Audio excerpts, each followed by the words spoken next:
Some of you came in a little bit later, and that's okay. We're going to be working on this throughout the lesson. The See, Think, Wonder program came from, I think it's Harvard University. Yeah.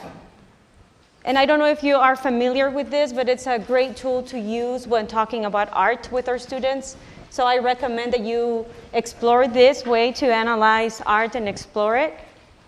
It's a great way to open up conversations and getting ideas from your students. And it's just called See, Think, Wonder.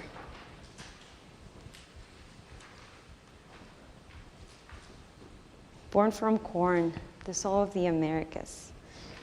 My name is Vicky Lowe. I work for Artes de Mexico in Utah. I'm also a full-time teacher. I teach art pre-K through second grade and Spanish, language and culture at the Madeline Choir School in Salt Lake City. I've been doing that for about almost 20 years now, starting working with pre-Kers and now all the way to middle school.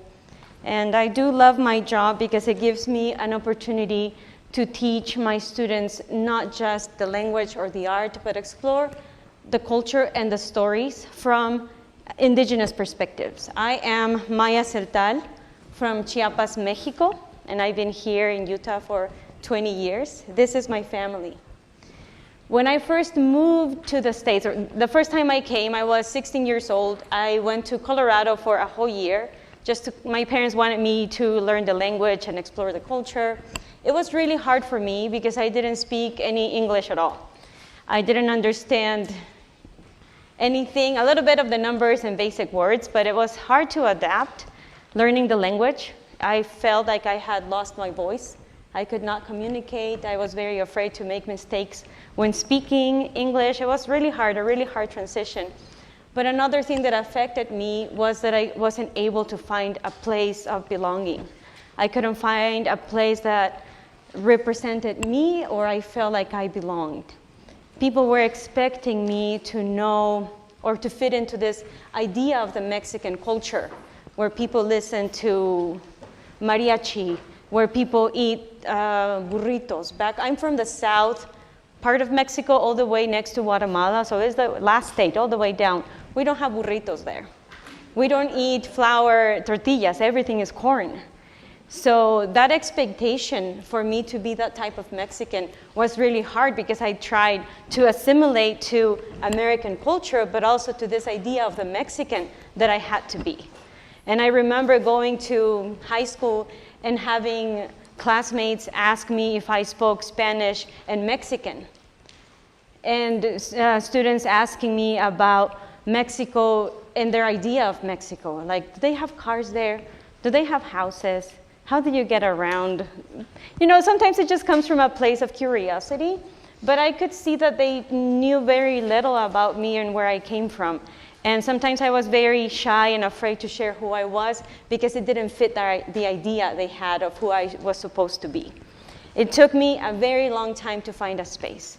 When I went back home, and so this is how I grew up. This is my grandparents. These are my grandparents here.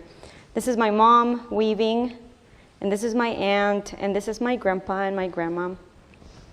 When I went back home, I realized that the reason why I was having such a hard time finding my place, it was not just because I wasn't the ideal, like that idea of a Mexican, but it was because I was indigenous. I grew up as an indigenous person. The foods that we eat are different. The way we speak is different. The way we treat each other is a little bit different too. So it's important for us as teachers and for us as community members to understand that there's a lot of diversity in that sentence or that label that we use for the Latinos, the Hispanic, the Mexicans. We are all different. We do not share the same culture, even though we might share the same language. Language does connect us, but there are some words that are different too, depending on where you're from. But it is important to know that we are different, that traditions and the way we practice things are going to be different. When I moved here, after I went back home and I came back and I moved to Utah, I had my son. This is my son right here. And I was struggling to find a way for him to learn our traditions. I was struggling to pass on all the knowledge that my grandparents had passed on to me, and they were still alive. So I had the chance to take him back home once in a while, back to Mexico, where he could be close to my grandparents and learn a little bit of it. This is my son and my grandma peeling beans, because my grandparents had milpas. I don't know if you're familiar with a milpa, but it's an indigenous planting system, and we're going to be talking about la milpa in a few minutes. My son had that opportunity to be closer to my grandparents, even though now he doesn't remember much. But when my daughter was born, she was born 2 days after my grandpa passed away. And my grandma had passed away 3 months prior to that from cancer. So I had lost both of my grandparents. And then I had my daughter. And I knew very little. When you grow up in an indigenous environment, my mom went through so much discrimination and racism that she didn't want to pass that on to us. She didn't teach us her traditional language. We didn't learn Maya. She's fluent in Maya Tzeltal, Maya Tzotzil, and she can speak Spanish and English, so she's fluent in 4 languages. Well, English, she's doing better, almost fluent. I have hope. But we didn't. And for her, it was a way to protect us from discrimination, thinking that Spanish was the best thing that we could learn. And the second best thing for us to learn was English. That was really hard because when I go back home, I cannot connect to my culture without that element of the language. And I didn't want my kids to go through that. And to me, it was too late because my grandparents were already dead. So how do I pass on that knowledge to my daughter? My grandparents weren't there. So I looked here in Utah, and for some beautiful blessing, I met Fanny from Artes de Mexico in Utah. And she invited me and my mom to be part of the Maya exhibit at the UMFA, at the Natural History Museum. I don't know if you were able to visit that exhibit, but my mom was invited to be a weaver. I was an artist in residence with my art. And the purpose of that was to show the community that the Maya people are still alive. We often see and think about the Maya as an ancient civilization who collapsed and disappeared for some weird reason. That's not true. Our practices are still alive. We are still here. And that was very important for us to say to the community, we are here. And this is a living culture. These are living traditions that have changed over time, but we are still here. We talk about the ancient Maya, like they died and they took all their knowledge. They didn't. We were able to resist and keep a lot of that knowledge alive. And having the opportunity to be at the museum and talking to people made me think like there was a bigger purpose and helped me find a way to connect myself and my children to our culture, even though we are so far away from home. And I'm going to show you the way we did it. We have been working on these series of curriculum based on the Maya for the last 2 years now, and it's almost ready. I just need to translate. And maybe if you see any mistakes, please let me know, because this is just a work in progress. I'm hopeful that we will be able to publish this and have it available for all teachers for free by the end of June. So I'm just working on the translations, and all these presentations will be available to you. We have created this curriculum that goes from K all the way to 12th, so from kindergarten to high school, and they are all different presentations adapted to different objectives, standards, and grade levels. This is the 3rd grade standards and objectives, 6th grade, 7th through 12th. And I'm going to be sharing with you the version for the 6th graders because that's the mid-level. Do any of you teach upper school, high school? 6th grade, okay. Lower schools? Okay, so this is going to be pretty friendly for all of our kids. The 3rd grade is very simplified. I use it with my 4th graders, and they love it. They just love learning about corn. And now that song came up, it's corn, oh my gosh. Yeah, we had that song playing for at least 6 months in our classroom. So we're going to review some basic vocabulary. You can use the back of your paper. If some of these words are new to you, you can flip your paper and write down new vocabulary. Or if you just want to write down some of the key words, you will have access to all these lessons by the end of the month. But I want you to pretend that you are your students. And what would you ask them to do to understand these concepts a little bit better? Come on in. There's plenty of room. Indigeneity. What does it mean to be indigenous? Indigenous means to be native or occur naturally in a particular place. We could also say, for us indigenous people, we say, if your stories, the stories of how your people came to be, are from this land, you are indigenous. If your stories tell you how you were born, where you came from, and they're connected to a certain part of the world, that is where you are indigenous from. Because we are all indigenous from somewhere. So where are your stories from? That's where you're indigenous from. Tradition, handing down information, beliefs, or customs from one generation to another. Technology, and this is the vocabulary for 6th grade. But like I said before, we have created the other ones for those of you who teach lower grades or upper grades. Identity is who you are, the way you think about yourself, and the way the world sees you. Think about the things that make you special and different than everyone else. Cosmovision. And this might be a more difficult concept to understand. Do any of you have an idea of what a cosmovision would mean? Have you heard the word before? Never ever? Cosmovision is the way we connect with the world around us. For indigenous peoples, our cosmovision would be how we perceive nature as an extension of ourselves. Nature is as important as humanity. We don't see it as something separate. We don't see it as something that we need to use or exploit. We see it as a sibling. If we take care of nature, nature will take care of us. We learn from nature. And that's a cosmovision, the way we relate to the world around us, the natural world around us.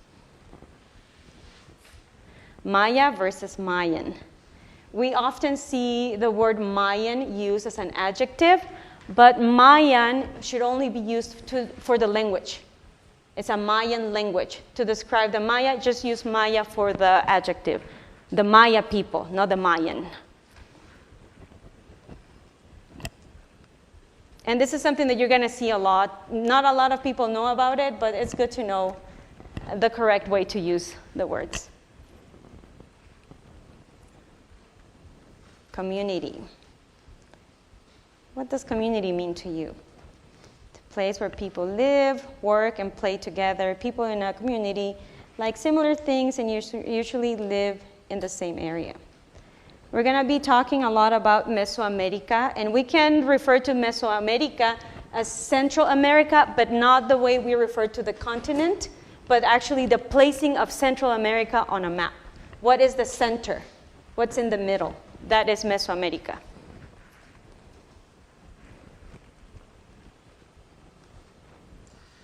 And includes Costa Rica, Nicaragua, Honduras, El Salvador, Guatemala, Belize, and central to southern Mexico. All of this is Mesoamerica. And this is really fun to play with geography games with your students as well. Diaspora. We talk a lot about immigrants.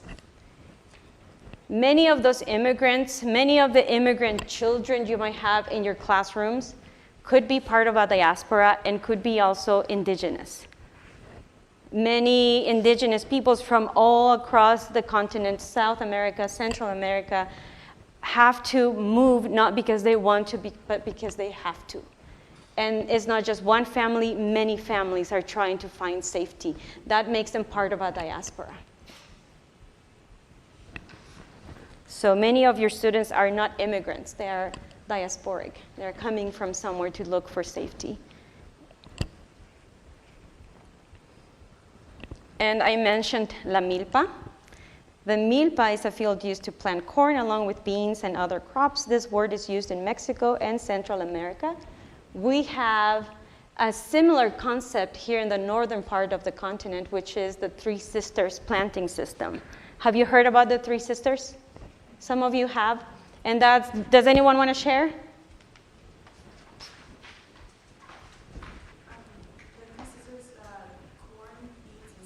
Yeah, corns, beans, and squash. We have a milpa which adds on other vegetables, other things, because the climate is different down in Mesoamerica, so you're able to grow other types of plants. We have our milpa that includes chili peppers, different types of vegetables and herbs, quelites, so many things, so that it's like a whole garden, not just with 3 crops, but a lot more. Now, let's share your ideas. Let's share some of the stuff that you have on your paper. Think about the films, books, and images you have seen with indigenous people. What have you seen and heard? Does anyone want to share? Come on, be brave.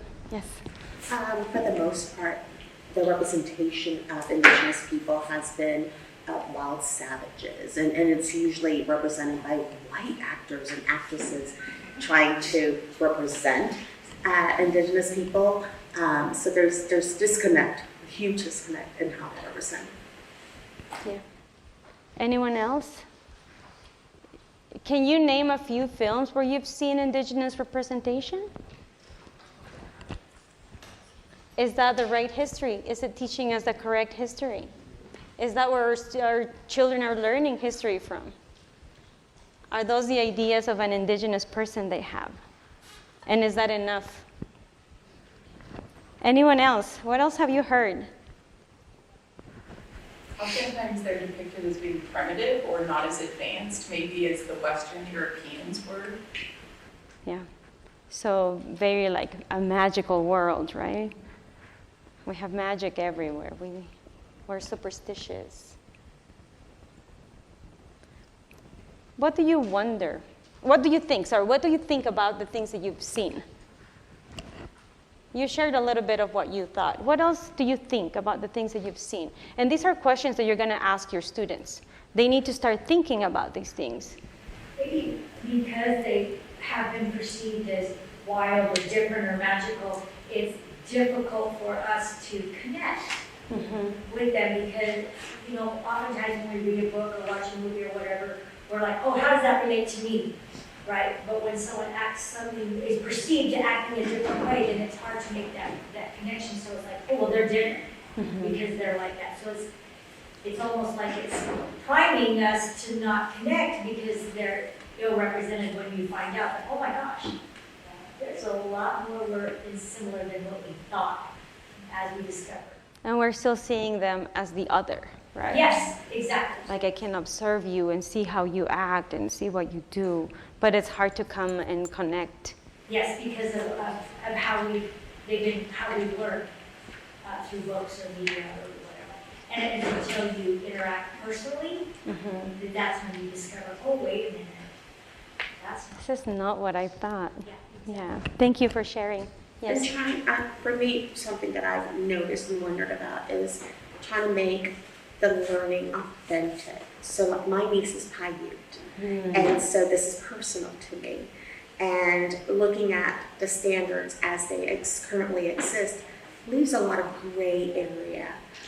Some of my colleagues are like, oh yeah, we don't talk about that. Like, okay, but it happened. It's a fact. Yeah. And so I think there's definitely a whitewashing of how we teach about the Native people and the indigenous people, especially the Native people here in Utah.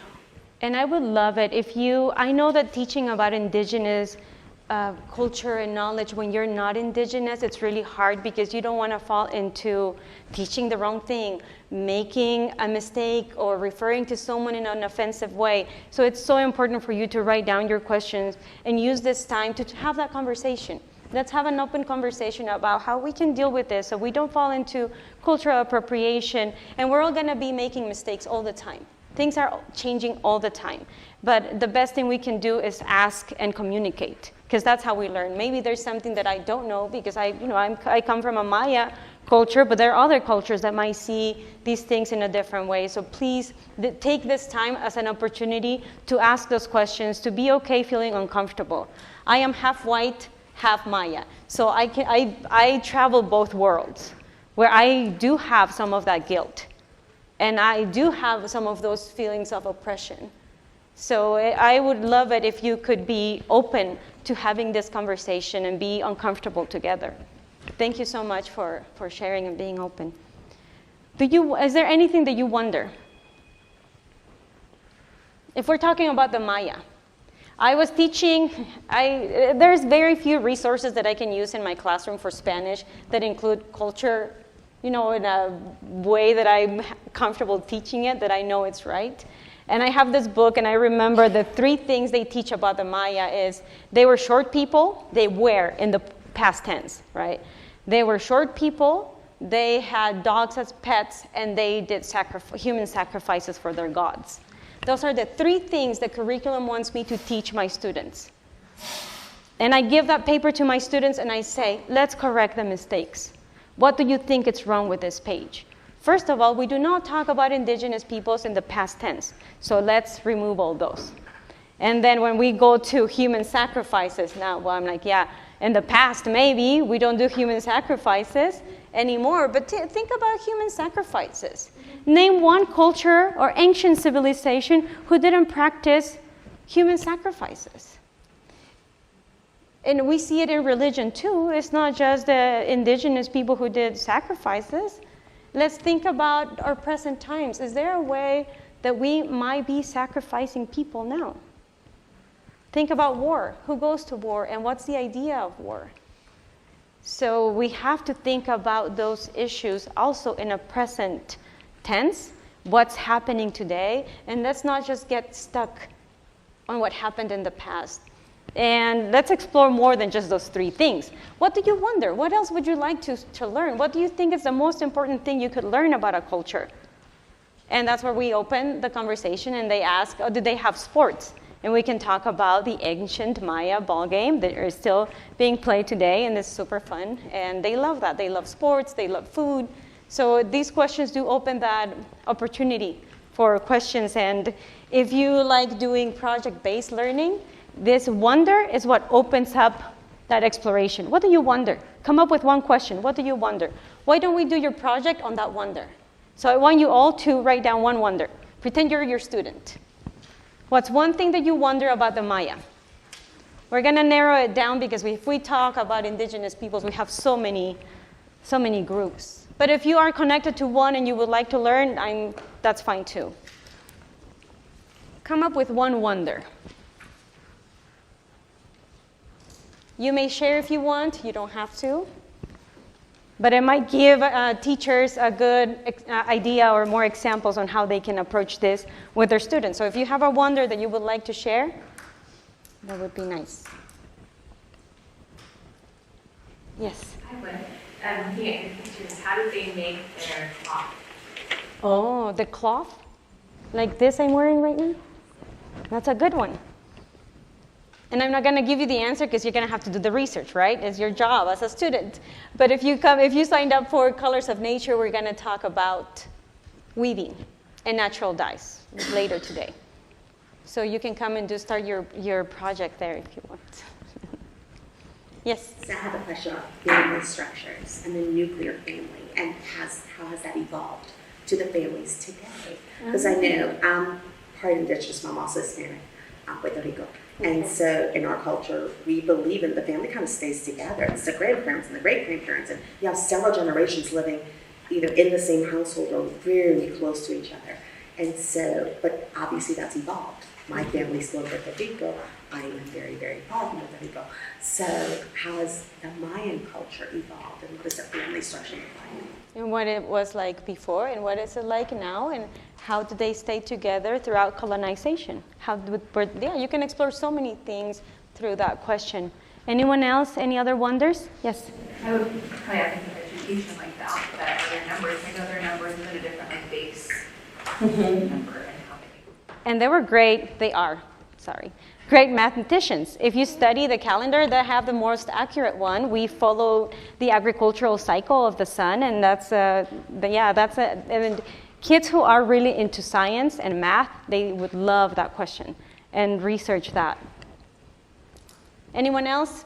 Yes? How did they modify their crops? So I know, like, how did they go from maize to corn? How did they get from these little things to the big corn crops that we have now? Yeah, and that is an amazing thing to explore, and also gives you an opportunity to talk about community gardens or gardens at home. So yeah, that is a very good wonder. Anyone else? I thought someone had, yes. From a visual art standpoint, in a lot of cultures, indigenous cultures, their art served a purpose. And I'm wondering if that's evolved, where it's the art for the expression of just being art, or most of it is functional as well. Mm-hmm. So we can talk about contemporary and modern art in the Maya world from Maya artists, because we have a lot of people who would love to draw Maya art but are not connected or come from the Maya world. And I have a huge list of artists that you could explore and use that material to teach in your classrooms. So many amazing indigenous artists that are like affected not just by colonization, but also by, right now, the drug cartel down in Mexico and Guatemala. They explore a lot of those subjects through art, mixing ancient Maya art and modern Maya art. So it's very interesting, and I will be happy to share some of that with you. Are we ready to move on, or do you have another wonder? Music. I wondered about their music. Yeah, this was my grandpa's. This was my grandpa's sonaja. This is one of our main instruments, and it calls the rain. You can hear the rain. So when we dance, this is calling the rain. So the instruments and the music also have a cosmovision, right? They are connected with nature. It's not about just the entertainment of music, but also how do we connect through nature, through our instruments. So that would be a really fun project to do. And there are a lot of indigenous songs that have survived for thousands of years that are still played today in indigenous communities. Are we ready to move on, or do you have another wonder? No more wonders? Those are all great wonders. Indigenous peoples of the Americas, these are just a few. There are so many different, even just the Maya languages, we have over 20 different varieties of Maya languages. They are not dialects, they are their own languages, but connected to the Maya. They're a little bit similar, but some of them are very different. We have, and these are the nations in the US and Canada. I'm hoping that you can name at least 3 of the original peoples, nations, tribes of the land we're standing on today. And if you can't, that would be a great thing to learn. It's so important for us to recognize that we are standing on indigenous land today. And it's so important for our students to know the names of those tribes and nations.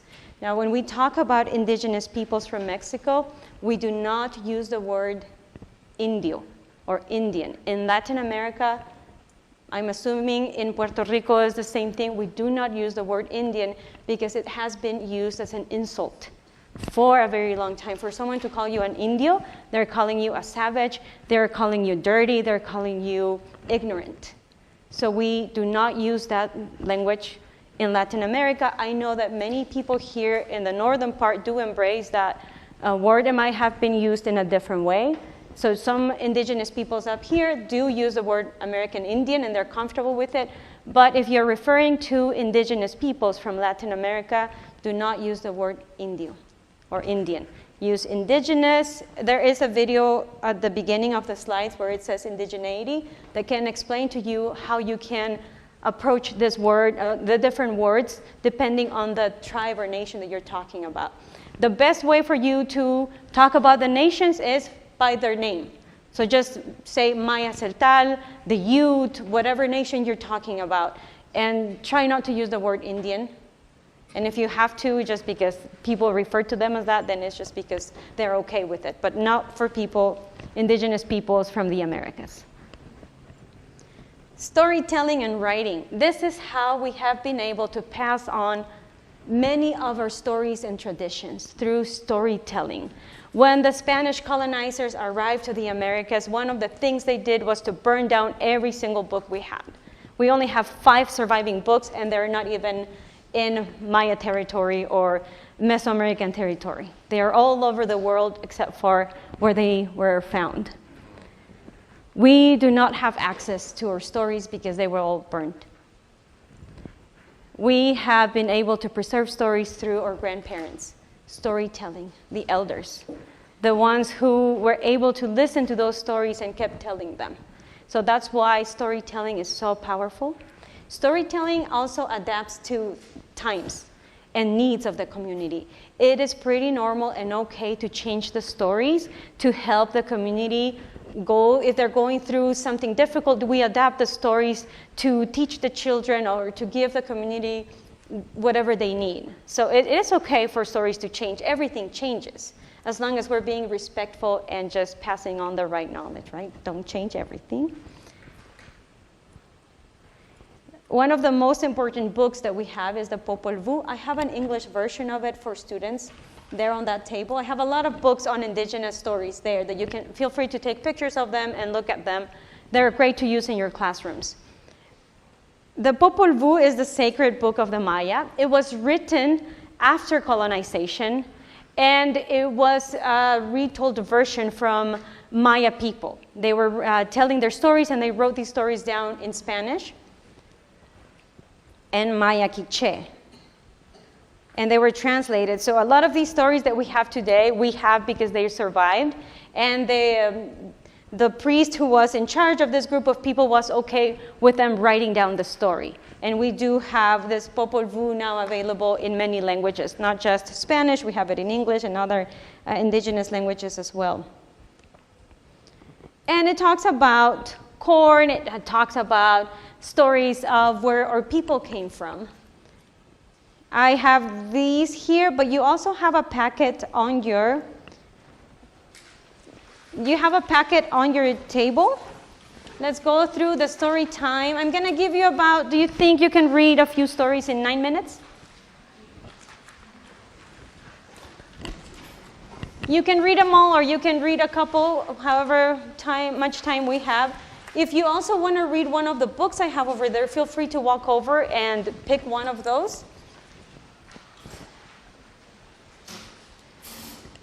These are all stories that were either in Spanish or an indigenous language, Maya mostly, and we were able to translate into English for you.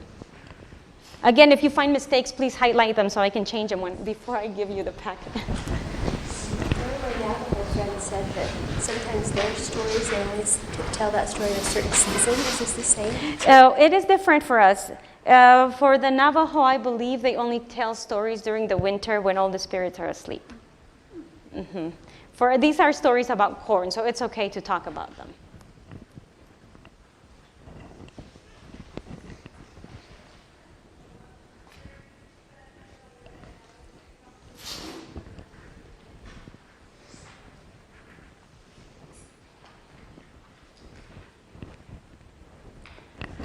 And because these stories were translated from storytelling, it might be hard to follow up some of the language, because some people just they skip from one thing to another. And I try to keep that rhythm, the story, to make it sound like a story, like you're telling a story.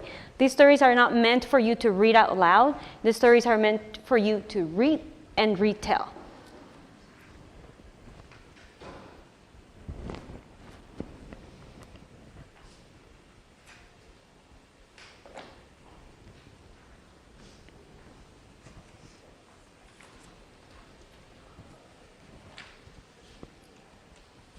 Highlight any words that you might not know or be familiar with. This is something we usually ask our students to do. If there's a word that you don't know, write it down. Highlight the word, and we can look it up later. Or if you have a phone and you want to look it up, feel free to do that too. Y tiempo.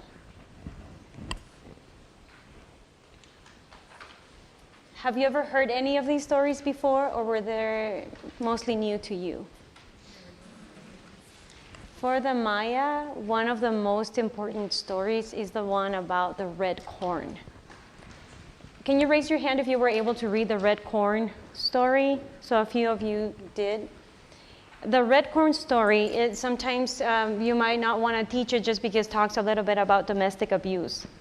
But this is something that happens so much in many families. And it's a way to teach. It's about to teach the children consequences. It's about to teach them, like options. What can you do? Where could you go? And connecting it to nature as well, that cosmovision. Everything is related.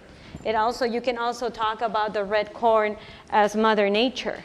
What happens when we abuse Mother Nature?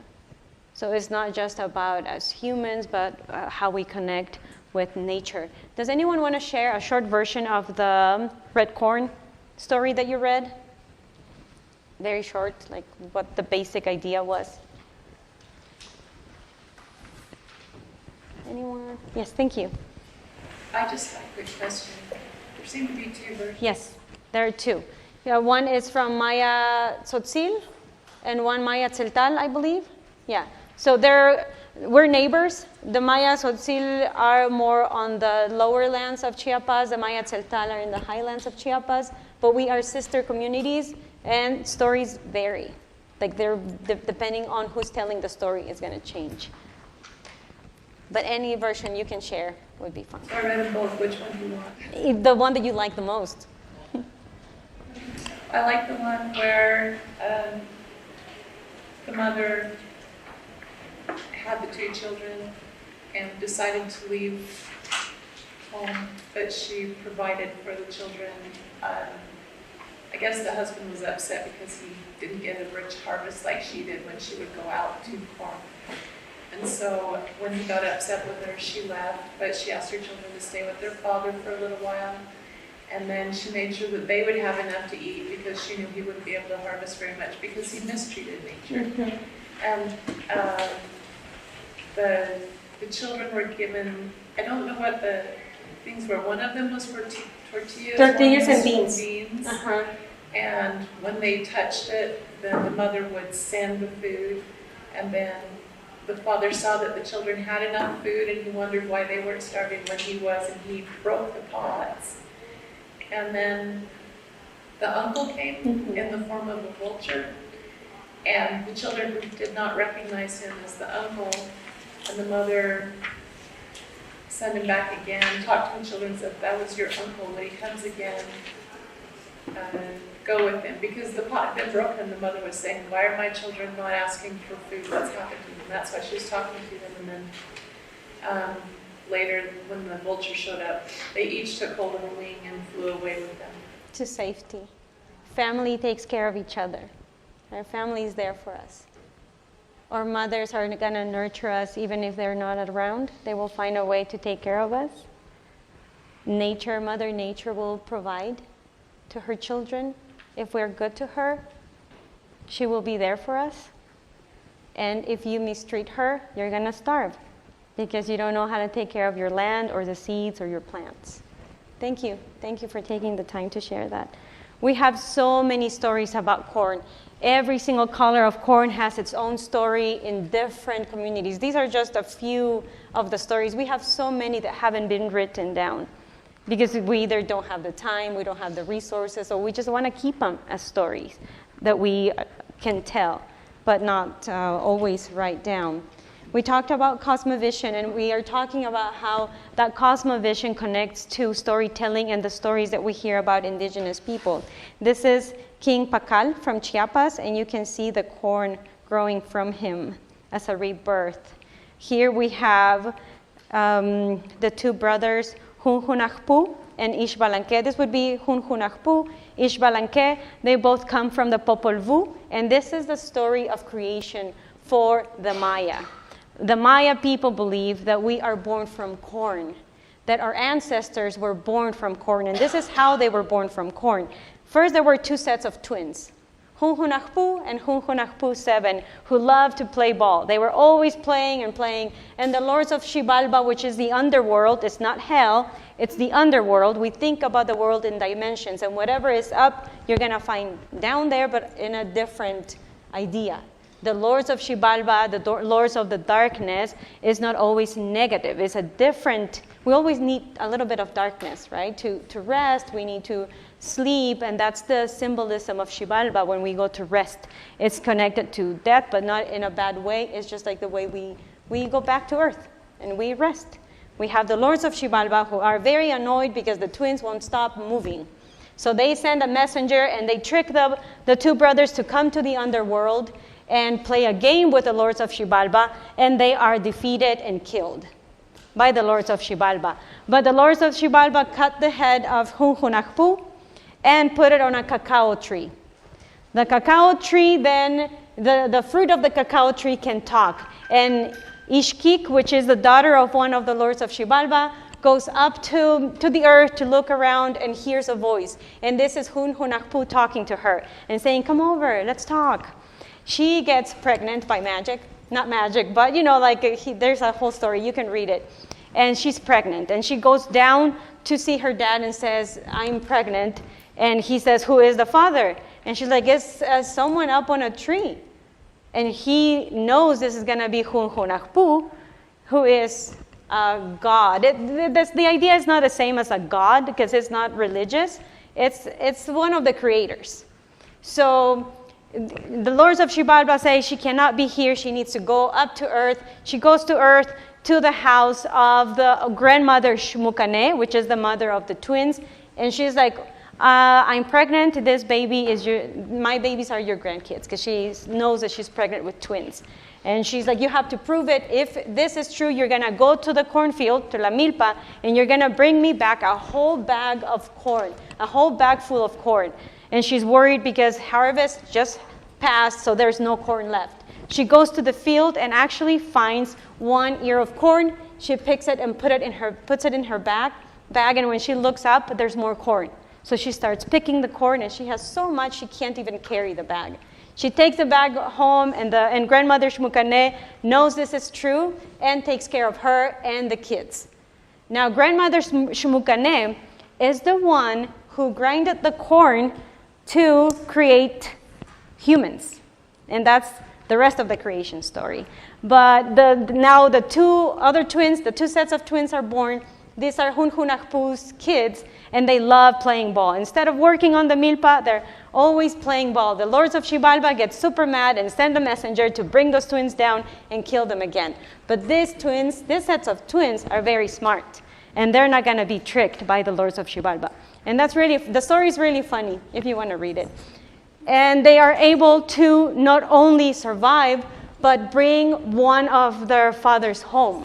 They're able to save one of their fathers, and they do this ceremony, the same ceremony that you would do when you plant corn.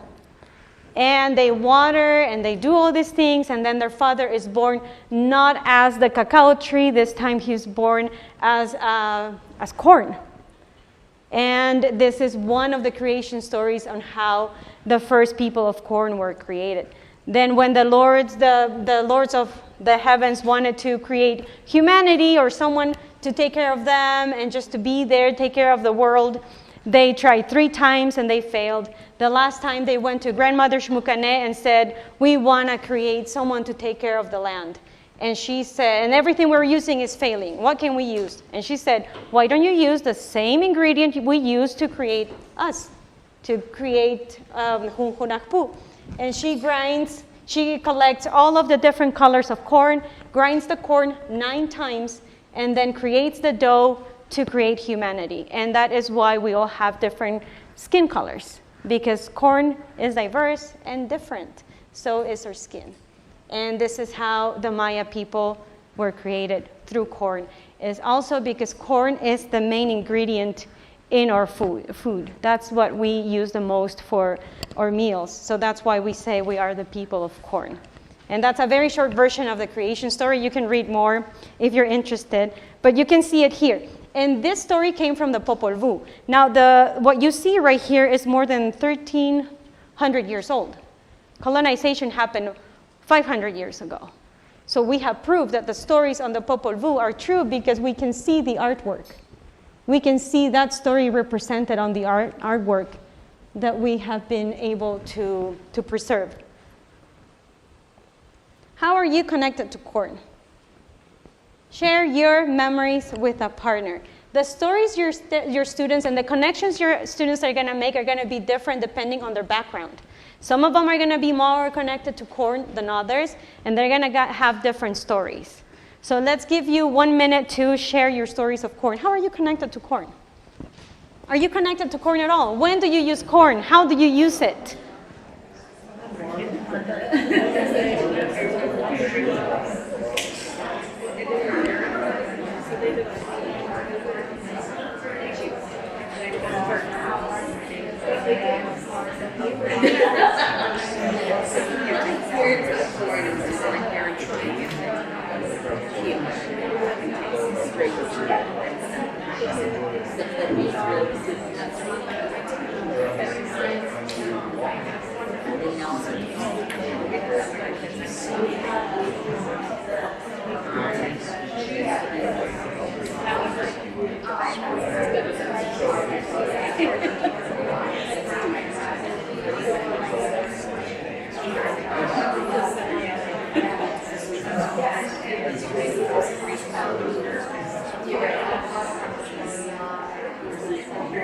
Muy bien, gracias. Does anyone want to share? Let's have 1 or 2 people share. How are you connected to corn? Anyone? Any volunteers to share your connection? Yes, thank you. I'll share what we talked about at our table. All this have very seasonal memories, I guess, of corn in the summer and husking and her mom used to make, her grandma used to make masa, and she doesn't anymore, and she said she feels sad about that because that was a fun memory. Do you know how to make masa? Do you want to learn how to make masa? Maybe. That's a great connection to family. And one theme that I keep hearing with people that I've been meeting here who are also indigenous from Latin America is that it skipped a generation. It stayed with grandma. Grandma taught me this, grandma did this, but mom didn't. And it's really hard when grandma's not there anymore. And mom didn't learn. Or mom didn't have the time to teach me. So we have this third generation trying to connect, trying to find out. Huh? We make TikToks. Yeah, now we can learn through TikTok. Social media can do wonders.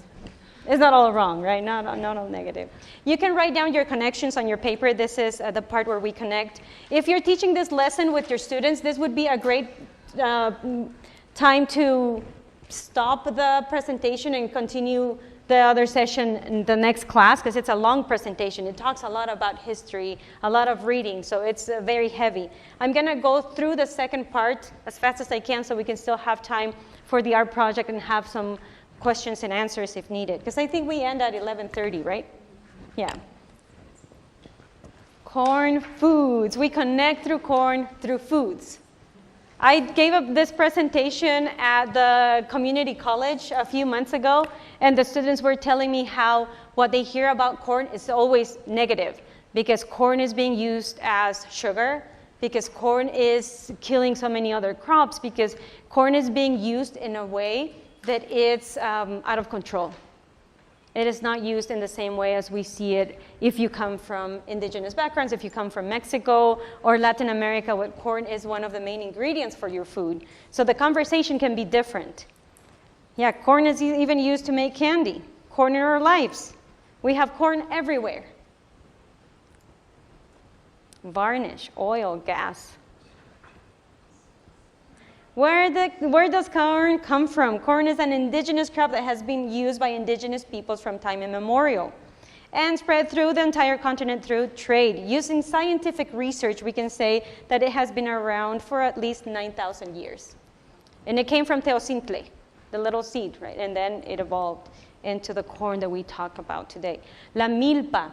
The concept of the milpa, again, this cosmovision. We plant a milpa as a community. We take care of it together. Milpa, when we plant a milpa in the communities, indigenous communities, families gather together, not just one, it's like 10 families, help each other plant one milpa one day, and then they go to another person's milpa and they help them plant. So it's community work. Just like the corn takes care of each other, I'm gonna go through this a little bit faster and share with you the story of the three sisters. This is how it connects to the northern part of our indigenous peoples. They have the story of the three sisters. And this talks about how there were three sisters. One of them was really tall and she could walk and take care of her other sisters. The middle sister couldn't walk alone. She needed to hold on to her sister to walk. The younger one couldn't walk at all. One day they hear this kid crying and the youngest sister disappears. The two other sisters look for her, but they can't find her. The next day, the middle sister disappears, and the older sister is left alone, doesn't know where her sisters are. She walks around trying to find them, and she finds this little boy. The boy takes her home, and at home, she sees her other two sisters helping the family, nourishing the family, trying to provide squash, beans, and corn. We see this relationship of the three sisters. The oldest sister is going to be corn. Then we have beans that help to climb on the corn to be able to grow. And then we have the squash who takes care of the ground. The milpa works the same way. The corn provides that structure that the beans need to climb. The beans provide natural nitrogen for all the other herbs to grow healthy. It has all the nutrients they need. And we have the squash that protects the ground from little rodents, to keep the humidity and the water in. It also has thorns to keep everything away. In a milpa, you also have chili peppers that protect from, it's a natural repellent. So your crops are going to stay there. Also, indigenous communities many times can eat some types of insects to get that protein that they might need. And the little milpa rats, they're not really rats, but they're like guinea pigs that you can eat as well. You can find the symbolism of corn on textiles. We have the story of nixtamalization. This is a very fun project to do with your students. We do not have time to explore it here today, but it has a video that I would love for you to watch on your own. It talks about the science behind the nixtamalization of corn and how the colonizers came and thought that indigenous peoples were ignorant because they were adding this stone to the corn when they were boiling it. And they were they're dumb in doing this, or they just want to trick people into thinking that the corn, it looks like there's more, and they can sell it for more money. The colonizers didn't really know what to do or think of it. They took the crop to Europe and other parts, and people who were only eating the corn were dying. And you'll find out why if you watch the video, which I'm not going to show you now because we don't have time. Indigenous peoples today, this is my mom and my aunt. We do work with community gardens down in Salt Lake, and now with Summit Community Gardens, Wasatch and Summit, and we're moving this program of planting milpas and Three Sister Gardens in different elementary schools. We have Jackson Elementary, Glendale Elementary down in Salt Lake, where we're working with the parents and the community so they can learn everything we've learned today. They're learning in their classrooms and then moving that into practice, planting our own milpas and taking care of those gardens. Okay, here's your test. What technologies were created by the Maya?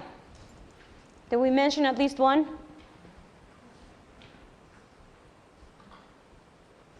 What's technology? How to bring water to do this irrigation. Irrigation. Planting a milpa. Milpas are also a type of technology. And these are just related to your curriculum for 6th grade. These are some of the questions that you can ask your students. Because this is based on the standards. And then these are just other examples. I don't want to keep you over time, so I have to go fast. And this is the connect part of your paper, how the stories might connect to your life. And you have a choice board activity. We have created that choice board with enough options for all kinds of learners. You're going to have from STEM activities to art activities, music. One of the favorite ones in my classroom is the one, if corn had social media, what would it say? That has been a very popular one, and you should read some of those memes and story. And one student had I think it was either comments, yeah, he posted a picture in a milpa, and there were lots of people commenting all about corn. It was pretty cool. And the other one that students really like is write a song about corn. They love writing. I've had hip-hop presentations, rappers, classical music about corn, and they really like a few of these. So I'm going to open it up to you. If you could pick one, which one would you pick? You have the options on your table. And we can have the next 10 minutes to either create something based on the prompts, the choice board. You feel free to ask me any questions if you want to open this up to conversations about how to teach Indigenous stories in your classrooms. I'm open to do that. And just inviting you to always listen to Indigenous voices, respect Indigenous cultures, educate yourselves. Many of the things that we have learned haven't been from Indigenous voices. It's okay to question what we've learned and to relearn, right? Try to educate yourselves and amplify Indigenous voices. It is a great tool. Social media has a lot of Indigenous teachers, so I will recommend that you follow, if you are on social media, some of your local people. Artes de Mexico in Utah has a lot of Indigenous stories that can share with you. This is mine. You feel free to follow our stories and be open to listen. That's the most important one. Amplify Indigenous voices in your classrooms so that we can keep telling Indigenous stories.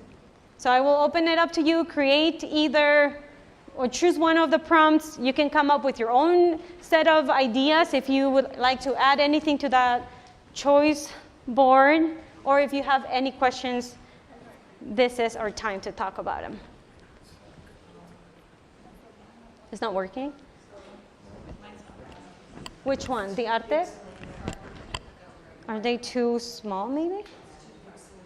Too pixelated up there?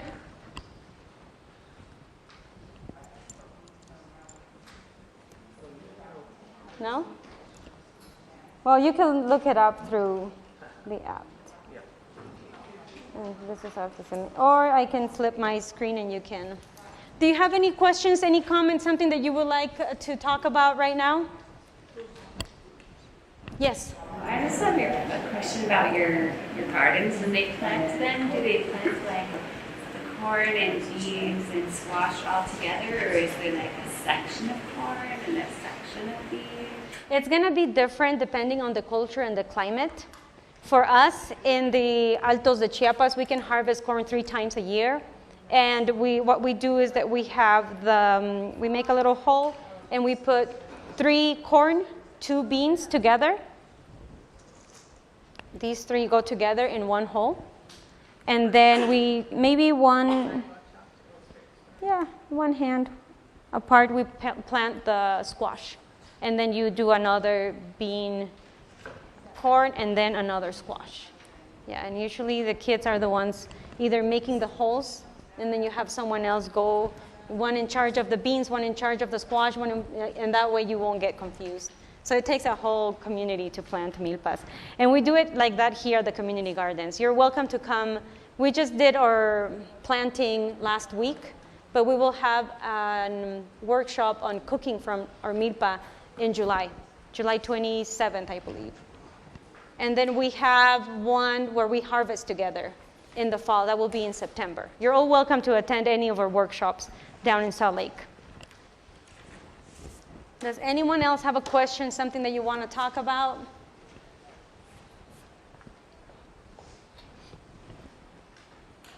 And if you don't, feel free to look at the choice board, add any other things that you might think are helpful. Kids really love to draw the corn and paint the different colors of corn.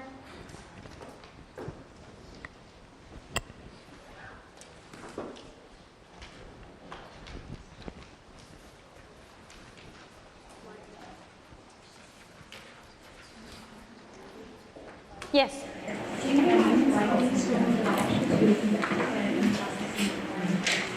If we have them? We have a couple, yes. Grind the corn? Yeah. It takes a long time though. My mom uses something different, just one of those more modern ones that it's like a hand grinder, and it goes faster to make masa. Did you ever in a lesson use your grinding? Oh, that's something that I love to do with my students. We do make tortillas. When I start talking about Born from Corn, I start with a tortilla making session. And if you have parents in your school who are from Mexican backgrounds and they know how to make tortillas, that's a great activity you can do in your classrooms. Invite a parent to cook for your class if your district allows it, and make tortillas at school. I do make tortillas with my students, and we make sometimes quesadillas. And as I'm grinding the corn and making the dough, we talk about the stories. And we shape the corn, but then we eat it. Because I have this, I don't like to waste food. I don't like them to play with food, especially if it's corn, because corn is a sacred seed for us. So we kind of make the little people, but then we turn them into tortillas and we eat them. We don't use it as Play-Doh. It's still food. But they love to cook them and eat. So if you have a parent that is willing to do that for you, that's a great way to use authentic voices in your classroom and teach through culture. And you can do it for art or any subject. And I also do a cacao session, because I bring cacao from home, and I show them how to toast the cacao, how to grind the cacao, and then we make our own hot chocolate in the classroom. Yeah. It's really fun. They love it. But it's a lot of work, so it's easier if you have a parent who would be willing to volunteer. And if you ever need help, reach out. If I'm not teaching or I can get the day off, I will be happy to come and help you teach. I guess that's it. If you don't have any more questions, or you can stay if you want to talk about anything else. Thank you so much for your time.